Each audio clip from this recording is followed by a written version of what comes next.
Cái xe này không phải thiết kế ra để chỉ chạy nhông nhông ở trong trại mình như thế này nha anh em. Nó rất là mượt luôn, thấy chưa? Giờ mình chạy tới nè, anh thấy nó vui không?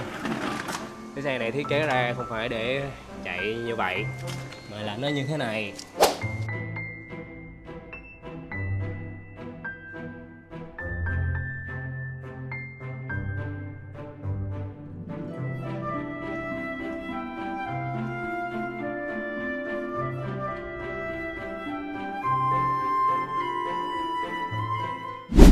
Hello, xin chào tất cả các anh em đã quay trở lại với kênh Đạt Cái Bi của mình. Bây giờ cũng là giữa tháng 12 rồi, gần cuối năm anh em à, chuẩn bị đến tháng 1 cái đến Tết. Và trong cái thời điểm này á, mình bán cá rất là ít, chủ yếu là bán vô trong miền Nam với lại miền Trung ở chỗ mình. Còn ngoài miền Bắc đợt này anh em mua rất ít, vì ở ngoài đấy á, thời tiết đang lạnh với lại rét vì vào mùa đông mà.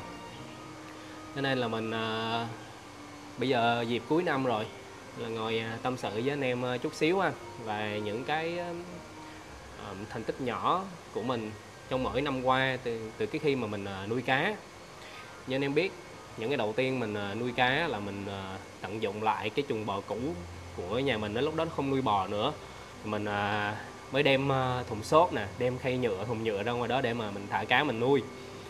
Lúc đó là vẫn còn mở tiệm với Hội An á. Rồi mình nuôi cá ở quê, sau đó là mình đem xuống dưới phố cổ Hội An, dưới đó mình bán thời gian dưới đó dịch, cái mình chuyển về quê năm 2021 nè. Rồi mình về quê mình xây trại, là mình xây lên cái trại chính. Hiện tại mình đang ngồi ở đây để mà quay video cho tất cả các anh em xem đó. Thì lúc mà mới xây trại xong á là hết sạch tiền luôn. Lúc đó xây trại gần hết 100 triệu á, chỉ có nuôi cá bằng thùng xốp thôi, quanh trại toàn là thùng xốp hết. Mình nuôi thùng xốp được 1 năm á, cái mình mới lên cái dàn hồ kính như thế này. Anh em đang xem đây, cái dàn này 100 hồ. Từ khi mà mình lên hồ kính á, bắt đầu mình nuôi cá nó tốt hơn, mình quan sát cá dễ hơn nè, cũng như là anh em thấy được cái vẻ đẹp của con cá bên trại mình á. Cái lúc đó anh em ủng hộ nhiều, cái mình lại có tiền, mình lên tiếp thêm một cái dàn như thế này nữa. Rồi cái cuối năm ngoái á, là mình lên thêm cái dàn giống y chang nhìn nó luôn, là hiện tại đang 300 hồ kính, với lại những cái dàn nhỏ nhỏ lẻ lẻ lúc trước đó, mình làm tiệm cá đó, cái rồi mình đem về mình nuôi cá luôn. Thì bây giờ ước tính cũng gần tầm khoảng là gần 400 hồ kính. Và năm ngoái là mình đạt được một cái mục tiêu rất là lớn, mà mình nghĩ nếu như mà mình không nuôi cá thì mình sẽ không thể nào mà đạt được cái mục tiêu đó. Và năm ngoái thì nó khá là thuận lợi, mình được anh em ủng hộ rất là nhiều cái giống nè, cái mình có tiền mình đổ đất phía ngoài sau nhà mình á. Anh em có xem những cái clip mà mình đi vớt bo bo ở chính trong cái vườn của mình, thì tại sao ở ngoài vườn mình nó có nhiều bo bo đến như vậy? Vì xung quanh phía trên nè, phía dưới nhà mình nè, ở đằng sau lưng nhà mình nè, người ta nuôi bò rất là nhiều. Phân bò nó thải ra nè, kết hợp với rơm, với đất, với chuối, cây cỏ các thứ, khi mà nước nó ngập á, cây cỏ nó chết, nó phân hủy ra, cái rồi nó xuất hiện bo bo rất là nhiều. Mình tận dụng cái điều đó mà mình vớt bo bo vô, nên là những cái mùa mưa mà từ năm ngoái trở đi thì mình không có đi mua thức ăn cho cá, chủ yếu là vớt bo bo cho cá nó ăn. Thì mình năm ngoái là đạt được cái mục tiêu đó rất là lớn, là đổ đất vô trong cái vườn nó sâu cũng 1,5 mét. Hồi trước mình chèo cái ghe mình đi vớt bo bo, nếu mà lỡ hơi xui xíu té xuống trong cái hụt nước ở sau nhà mình thì chắc cũng uống nước hơi bị dữ mà nước phân bò nữa chứ. Còn năm nay cái mục tiêu của mình đó là anh em thấy sau đầu mình nè, có cái camera ngay chỗ bức tường đó. Sau cái bức tường đó là một cái phòng cá VIP, trong đó có trang bị điều hòa nè, cũng như gạch men, góc làm việc của mình, bàn làm việc của mình ở trong đó nữa. Thì mình đạt được cái mục tiêu như thế này, mình thấy nó khá là ok trong năm nay rồi. Với lại mình có tạo một cái xe 4 bánh mà mình ngại quay cho anh em xem, tại nếu mà quay cho anh em xem, anh em nói thằng Đạt này nó nuôi cá rồi nó lên nhanh quá. Để mình qua bên kia mình quay cho anh em xem cái xe 4 bánh của mình nha. Thì mình cũng để chỗ giống như một cái kho vậy, nó khá là kín để cho mấy đứa nhỏ nó không có nó lại nó phá này, mình sợ nó lại nó phá cái xe của mình á. Bây giờ mình quay cho anh em xem nha. Mình lỡ đi qua bên hầm quay xe cho anh em xem, mà đi đến đây mình thấy cái đàn cá beta này đang lột màu, nhìn đẹp quá anh em ơi. Đây là mấy con cá beta coi, trời, mình thả cái tay mình vô cái nó đớp luôn anh em, dã man con ngang thì chứ, rất là hung dữ. Cái xe mà mình nói với anh em á, nó ở dưới đây nè. Đó, đây là cái xe 4 bánh của mình nha. 4 cái bánh xe này á là mình mua. Còn cái khung xe này á là ông thợ sắt ở sát bên nhà mình á, trước mình tặng cá cho ổng, cái ổng làm cái khung sắt này, ổng thiết kế mấy cái bánh xe này vô cho mình mà ổng không có lấy tiền ha. Nope. Thì đây là cái xe 4 bánh của mình. Rồi mình nói giỡn với anh em chút xíu thôi chứ tiền ở đâu mà mua xe 4 bánh anh em.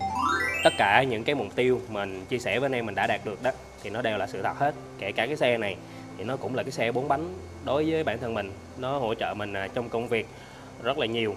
Cái xe này anh em thấy á, trên mạng ô tô bây giờ nó quay ngang quay dọc, quay kiểu 360 độ được, cái xe này nó cũng quay được luôn nè, anh em thấy dữ chưa, nó rất là linh hoạt.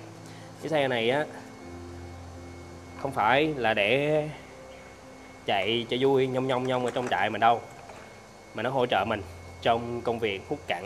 Cái xe này không phải thiết kế ra để chỉ chạy nhông nhông ở trong trại mình như thế này nha anh em, nó rất là mượt luôn, ok chưa. Giờ mình chạy tới nè, anh thấy nó vui không?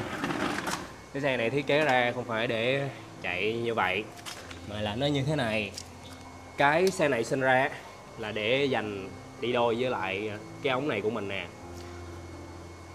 Đó là để mình đi hút cạn những cái hồ mà ở dưới thấp, ví dụ như là trên cái thùng cá beta này chẳng hạn, hay là những cái thùng xốp mà mình đặt sát ở dưới nền. Nếu không có cái xe này mình ngồi chồm hổm á, mình hút cỡ tầm khoảng 7-80 hồ, ngồi dậy là cái chân là mất cảm giác luôn, nó đau kinh khủng. Cái xe này sinh ra nó là như vậy thôi anh em, chứ còn mình làm gì có tiền mà mua ô tô 4 bánh. Mà nếu sau này có tiền thì chắc mình cũng không mua, tại vì tính chất công việc của mình đó là ở trại nhiều, ít có di chuyển, mà mua xe là mình phải chạy nhiều nó mới có cái lợi ích, đem lại lợi ích cho mình. Còn mình làm ở trại không mà làm từ 7 giờ sáng đến 10 giờ tối, chỉ có cuối tuần mình mới đi ra ngoài chút xíu thì mình mua xe làm gì. Nếu mà mình mua xe thì nó chỉ là cái tiêu sản thôi chứ không phải là tài sản ha. Và video ngày hôm nay mình sẽ đi hút cạn những cái thùng xốp ở dưới đất. Anh em có nhớ hôm bữa mình chia sẻ với anh em là mình có bổ sung thêm, mình set up lại cái thêm một cái khu để nuôi cá giống nữa, vì cá giống ở ngoài phòng á nó không có đủ để mà cung cấp số lượng cá con ra cho anh em. Thế nên là mình dọn dẹp 2 dãy thùng xốp ở bên trại chính của mình nè, mình thả những cái cặp cá giống ra, mà mình thả bữa giờ là cũng cả tuần rồi anh em. Tại mình đáng lẽ là mình sẽ hút cạn 2-3 bữa trước, nhưng mà tại Cấn làm video với lại làm phụ đề các kiểu á, nó làm từ sáng đến tối, cái nó trễ tới giờ mệt quá thôi đi vô nghỉ ngơi luôn chứ không hút cạn nổi ha. Bây giờ thì nhất định rồi, chiều ngày hôm nay á mình sẽ phải đi hút cạn, chứ nếu mà mình để lâu thì nó sẽ ảnh hưởng đến cá của mình. Bây giờ mời tất cả các anh em cùng mình đi hút cạn nha. Mình sẽ hướng dẫn anh em hút cạn, sử dụng ống này với lại đi trên cái xe chuyên dụng. Thì mình thấy từ khi mà mình xài cái xe này nè, mình đi xe này, có mấy anh em làm xe giống như mình để đi rồi, mình thấy khá là vui. Mình cho ống hút cạn nó chảy ra ngoài hiên rồi ra ngoài đường. Ngoài đường thì nó sẽ thấp như vậy nha anh em. Hồi trước mình làm trại này á, đổ đất lên khá là cao, nên là bây giờ những cái thùng xốp ở dưới đất như thế này vẫn hút cạn rất là dễ dàng, giống như là nó lên 2-3 tầng hồ vậy đó. Còn bên đây là cái mương cá thủy sinh huyền thoại của mình nè, nhưng mà những video sau mình sẽ quay cái mương đó. Còn bây giờ vô trong đây đi hút cạn, mình sẽ hướng dẫn anh em hút cạn nha. Ở trong chỗ này đường xá nó hơi chật chút xíu nên mình không đưa cái xe chiến của mình qua đây được. Bữa đưa vô cái nó bị kẹt ngay góc kia, tại vì cái trại mình nó có cái hướng là nó hơi xéo xuống dưới á nè, mà mình sắp thùng thì mình sẽ sắp thẳng thôi, góc chỗ đó nó hơi nhỏ. Rồi bây giờ hướng dẫn anh em hút cạn nha. Ở đây là mình sử dụng ống nhựa 21 nè, Rồi đây là một cái van khóa Bình Minh 21. Mình khuyên anh em nên mua cái van Bình Minh màu xanh này nè. Xài nó mượt lắm, mỗi lần hút cặn mở ra mở vô nó đã. Rồi cái chỗ này mình nối một cái đoạn ống cỡ khoảng 25 cm á, cao cỡ như cái hồ của mình vậy đó. Để mình đỡ nhúng cái van này xuống dưới hồ nè, mình chỉ nhúng cái ống thôi. Rồi bây giờ mình sẽ mở ra nha.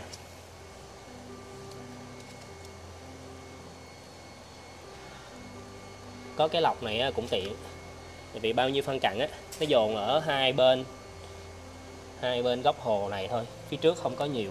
Với lại phía sau anh em thấy cái lọc này đó, nó đặng cặn đây nè, đưa cái ống vào đây hút hơi là ok rồi. Rồi một tay mình hút, một tay mình quay cái nó làm nó xúc cái dây oxy của cái lọc ra. Mình gắn vô lại cái đó.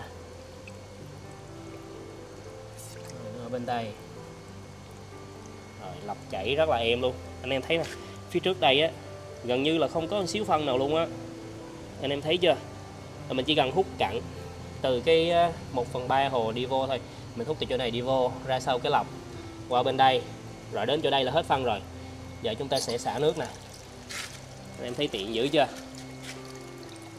Đó, như cái hồ bên này cũng tương tự thôi, không phải là mình hút cặn trước ở phía trước này mà mình khoe với anh em là phân cặn nó nằm ở phía sau đâu nha. Cái này là tự nó luôn vậy á. Rồi bây giờ mở van ra nè, sau cái lọc là chắc chắn là nó sẽ có phân này đó, anh em thấy chưa? Phân cặn nó nằm ở chỗ này rất là nhiều. Rồi bây giờ mình sẽ qua cánh bên đây tiếp. Rồi ở trong cái hồ trong cái lồng mà mình đang dưỡng cái con cá giống này nè, nó có phân cặn. Bây giờ mình sẽ đưa cái ống vào trong đó mình hút nha. Bên đây nước nó đầy thì mình sẽ tắt.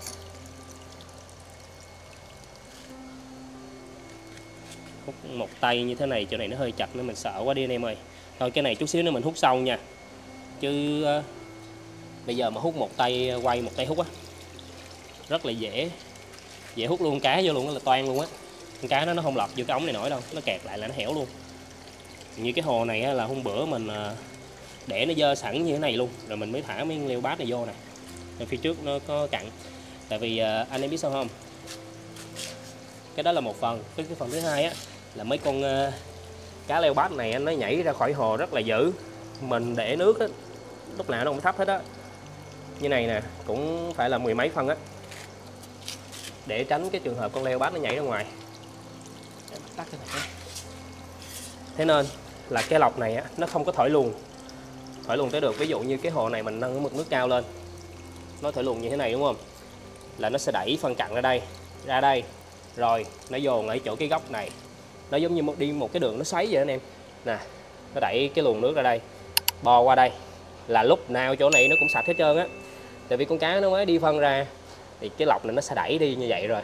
Với lại phân cá nó rất là nhẹ nên cái lọc này nó thổi luồn rất là dễ. Phân dồn hết như trong góc này. Anh em thấy cái lợi của chúng ta khi mà sử dụng lọc chưa? Không những là nó giúp chất lượng nước tốt hơn nè, tạo dòng chảy cho con cá linh hoạt, cũng như là tăng thêm cái lượng oxy trong hồ cá của chúng ta, mà còn ngoài ra là nó còn thổi luồn, đẩy phân dồn về một góc, giúp cho chúng ta hút cặn nhanh hơn rất là nhiều. Cái hồ này thì phải chấp nhận như vậy thôi, vì nước ở trên nó chảy xuống thì nó chảy vô ngay cái lọc rồi, nó không có, nên là nó tản phân ra xung quanh. Còn thằng kia là nó thổi luồn nha. Mấy leo bát này lớn dữ à. Leo bát này mình làm cũng khá là muộn, vì mình được tặng cũng muộn. Với lại hôm bữa nuôi trio mà nó hụt đẻ mấy lần xong nó già, nó hẻo rồi. Hồi trước thả nó trên nền hồ màu đen á, nó đẻ ra trong đó, mình cũng ít chú ý nữa, nó ăn lại cá con luôn anh em ơi. Con này là chuyên gia ăn con nha, mắt đen nhưng mà ăn con rất là dữ, ăn còn hơn mắt đỏ nữa. Hồ này nó còn cục trùng chỉ luôn nè, hồ này sạch sẽ hơn. Mấy con này thì thôi chỉ chăm nước lên vừa vừa chứ không dám đổ cao đâu. Nó không những biết nhảy, leo cây nè, ăn con nè. Mấy con này là rất là báo, đúng kiểu báo luôn. Rồi bây giờ qua hồ HPRS nha. Mấy cái hồ này hôm bữa trước khi thả cá là mình để nước nước hồ cá cũ luôn á. Mấy con cá đang nuôi mình dời mấy con cá đó đi, rồi mình thả mấy con cá giống vào đây nè. sẽ có những hồ nó rất là dơ. Hồ nào hôm bữa mình nuôi cá bầy nó nhiều, nó đi phân nhiều á. Hút cạn cũng rất là tiện. Mà nãy giờ trong cái góc cạn này á, đứng lên ngồi xuống, với lại khom lưng nó khá là mỏi người. Ráng chút xíu nữa qua anh kia được mình ngồi xe nha, hút hết hồ này là mình ngồi lên xe mình đi hút cạn được rồi. Wow, sau lưng này quá trời cạn luôn anh em ơi.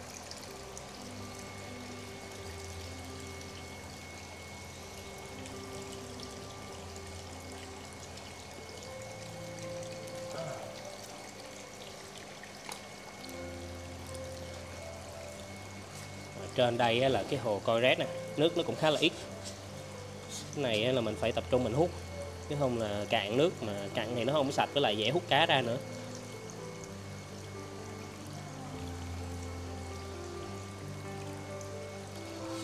Mấy cái coi kia là nó còn dư là trùng chỉ, mình chừa lại ha, rồi chút xíu nữa sẽ châm nước vào cho tụi nó. Con này cá tơ nó đang lên tay bơi đó. Dòng này thì bây giờ giá trị của nó thấp lắm rồi. Hồi trước là vài triệu.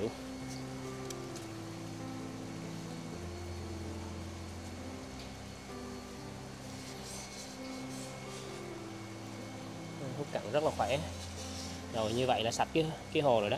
Phía trước đây có thấy cặn gì đâu đúng không anh em? Rồi mình sẽ khóa lại, châm nước.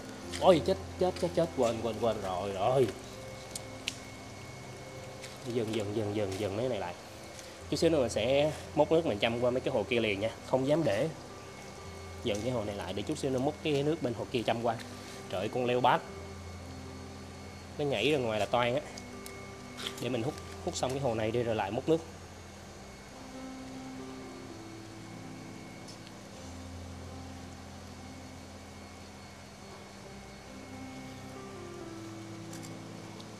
Ôi, đụng cái lồng rồi. Trong đây mình đang dưỡng một em cá mái bầu nè, của dòng rồng tím. Rồi để lại mình lấy cái hũ mình múc nước liền. Quá là sợ con này nè, nhảy ra ngoài mấy lần, hẻo nữa.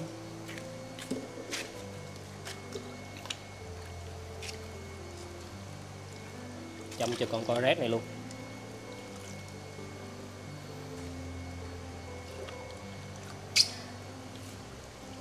Con HP Red này cũng hơi thấp nước. HP Red nó cũng đỡ nhảy hơn mấy con leo này.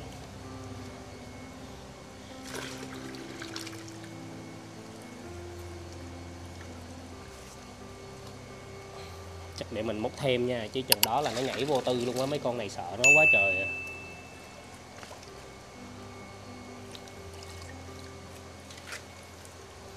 Rồi cỡ đó chắc em rồi đó anh em.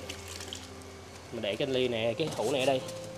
Chút nữa quay lại nếu mà mình thấy chưa ok mình sẽ múc nước tiếp nha. Bây giờ múc đỡ như vậy rồi đi hút cạn cho anh em xem tiếp mấy cái hồ chỗ này.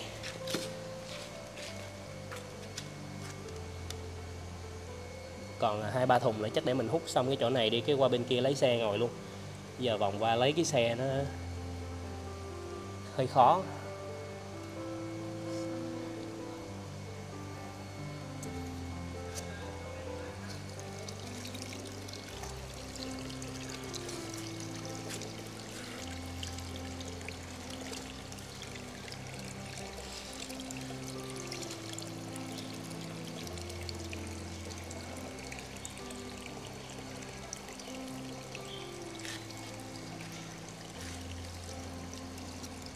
Một cái hồ này mình hút cạn chỉ tốn có mấy giây thôi.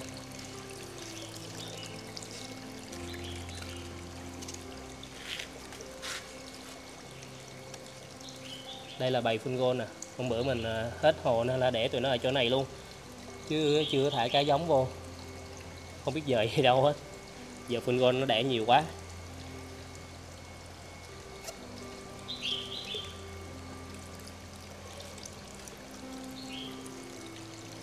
Chỗ này là full red.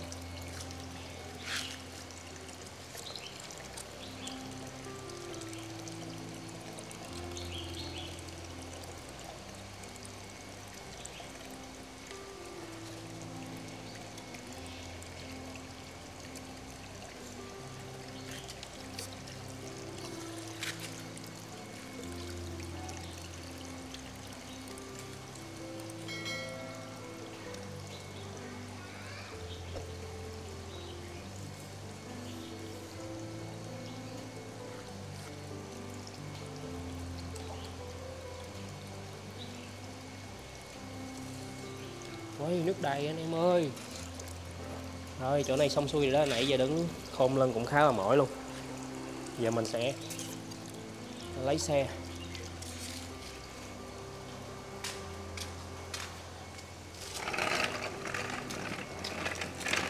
Xe mình hút từ cái hồ này nha anh em, hút từ chỗ cái hồ Đồng Đỏ này đi qua bên kia. Này mình sẽ đặt máy quay rồi quay cho anh em xem cho nó rõ nha. Rồi bây giờ là mình hút cặn bằng hai tay luôn nên là mình làm nó sẽ khá là nhanh. Anh em xem cái tốc độ hút cặn của mình.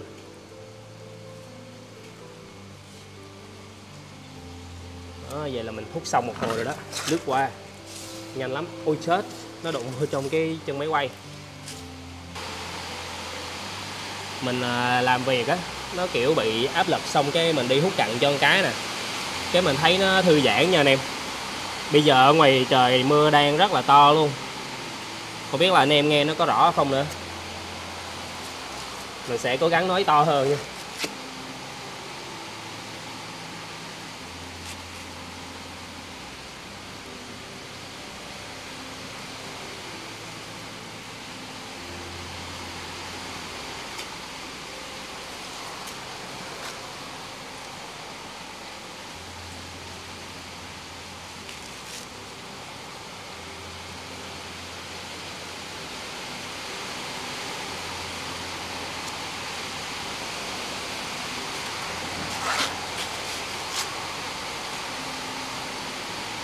Nhờ có cái xe này mà mình hút cặn rất là nhanh, không bị ảnh hưởng đau chân hay là đau lưng gì hết.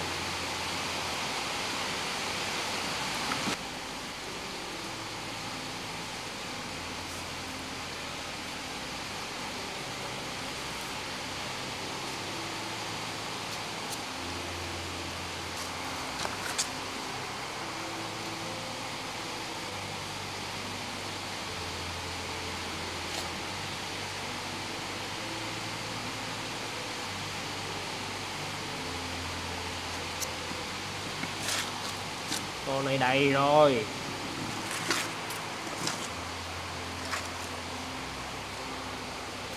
Cái dãy thùng xốp phía sau này nè là ngày mai mình nhập mấy con siêu phẩm về.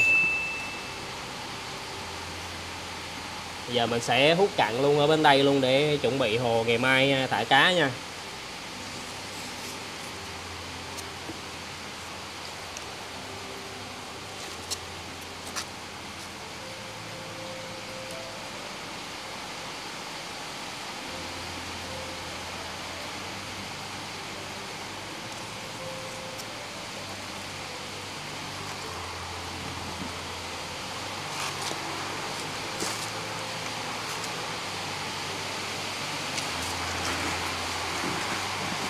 Bây giờ mình bò đi, mình đi kiểu ngang ngang, chỗ này nó hẹp quá, không đi vậy được mà phải đi vậy nè. Nhìn nó rất là giống con cua luôn.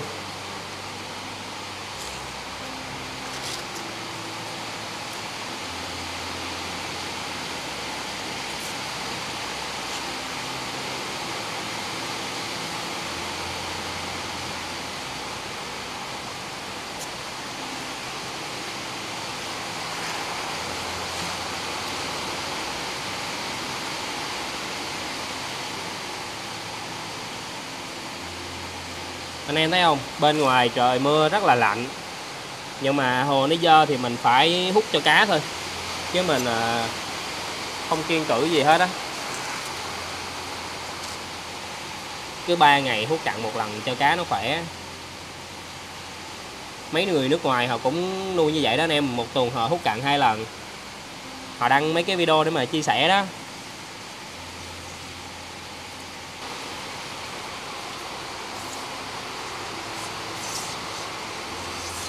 Hiện tại là mình đã hút cạn xong hết một dãy như thế này rồi. Nãy giờ là hút được 17 thùng ở bên dãy này, với lại 14 thùng ở bên kia, bên dãy bên kia.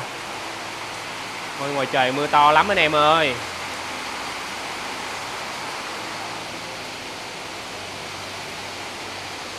Tại sao dạo gần đây anh em thấy mình ít quay cá học sinh của mẹ mình á, thì vô trong mùa mưa nè, cá mẹ mình nuôi ngoài trời nhiều lắm, mà mưa nó chảy vô trong hồ á, nên là mẹ mình đậy mấy cái hồ ngoài đó hết trơn rồi. Bây giờ mỗi lần mà mình ra mà mở ra quay xong nó mưa đậy lại rất là cực, nên là mình sẽ cố gắng chắc cỡ đầu năm sau ăn Tết xong là mình sẽ xây cho mẹ mình một cái trại, nói chung cũng nhỏ thôi, không cần phải lớn, để ít thùng cá học sinh ra ngoài đó để có cá mà mình làm rồi mình chia sẻ với anh em, với lại mình quay video cho anh em xem ha. Còn bây giờ mình sẽ đi hút cạn tiếp cái dãy bên đây với lại dãy bên này nè, rồi chút xíu nữa hút xong á mình sẽ quay cho anh em xem lại những cái hồ cá của mình ha, để cái mình đi cho cá nó ăn xíu luôn, tại vì bây giờ cũng khá là trễ rồi.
Mình đã hút cạn sạch sẽ ở khu vực cá giống rồi. Anh em nhìn nè, châm nước lên lại, nước trong veo trong vắt nhìn rất là đã nha. Còn ở bên đây á, ngày mai mình sẽ thả những cặp cá siêu phẩm mình mới nhập nước ngoài về. Bên đây là mấy cái lọc mình đã giặt để sạch sẽ nè, chút xíu nữa sẽ gắn vô lại trong những cái thùng này. Rồi tụi cá đó về ổn ổn cái mình quay cho anh em xem tiếp nha. Bây giờ chúng ta sẽ đi cho cá ăn. Buổi chiều tối rồi nên là ở chỗ mình chỉ còn một xíu Artemia thôi. Đây là cá giống của mình, Tobas Half Moon.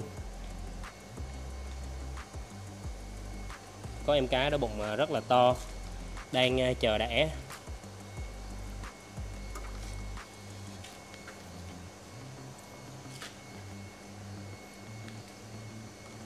Hai hồ này mình chưa thả nè. Ở đây là có rồng xanh tơ, rồi cái này là Tobas Ribbon nè. Hôm bữa mình đã quay cho anh em xem rồi á, chỉ hôm nay quay lại là nhìn cái hồ mình nó sạch sẽ, với lại nước nó nhiều hơn, ngắm cá nó sẽ thích hơn. Còn hôm bữa là mình để y nước hồ cá cũ á, rồi mình thả mấy cá giống này vô thôi.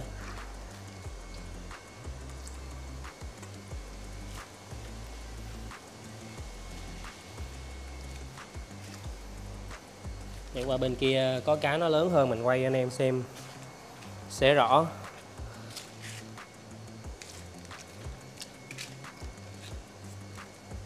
Chỗ này là rồng đỏ này, không biết là hồi trước anh em lấy rồng đỏ bên mình về có đẻ ra được nhiều chưa, chứ chỗ mình thì bây giờ nó vẫn chưa chịu đẻ lại anh em ơi. Là mấy em cá mái Ribbon size lớn hơn, thiếu trống nên là bổ sung thêm trống nhiễm vào cho nó kè luôn.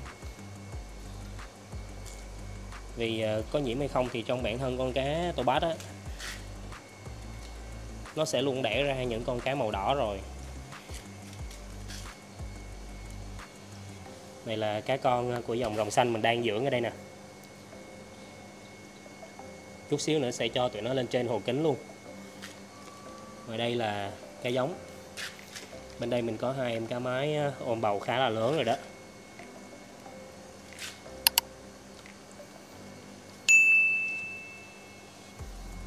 Nó thấy Artemia rồi đây anh em ơi.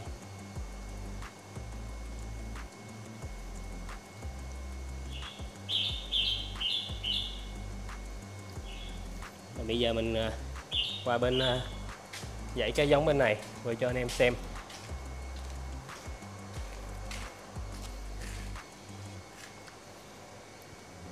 Cái này là full red nè. Còn coi này hồi nãy mình cũng đã hút rồi, con này nó hơi già anh em, chắc nó không lên trứng lại nổi, nó đẻ mấy lứa rồi.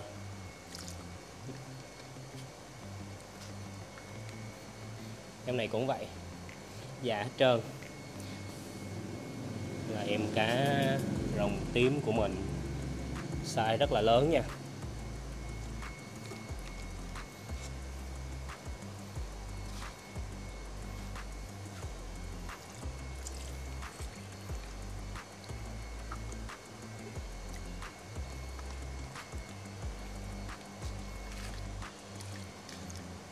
HB Red Raw nãy nè.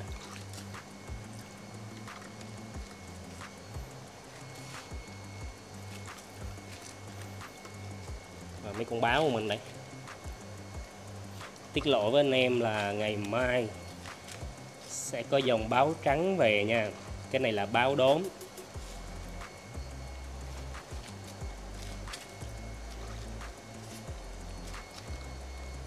Em cá này ông bậu bữa giờ chưa đẻ luôn nè.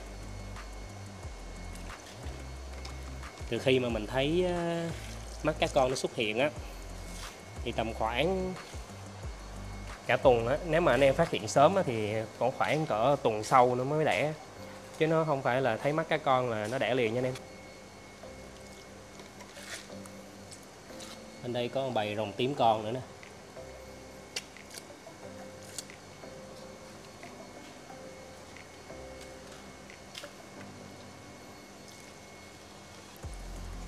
Rồi bên đây là còn mấy bầy full gold thôi. Full gold này nó cũng còn nhỏ nên là để bữa nó lớn rồi mình quay cho anh em xem tiếp nha.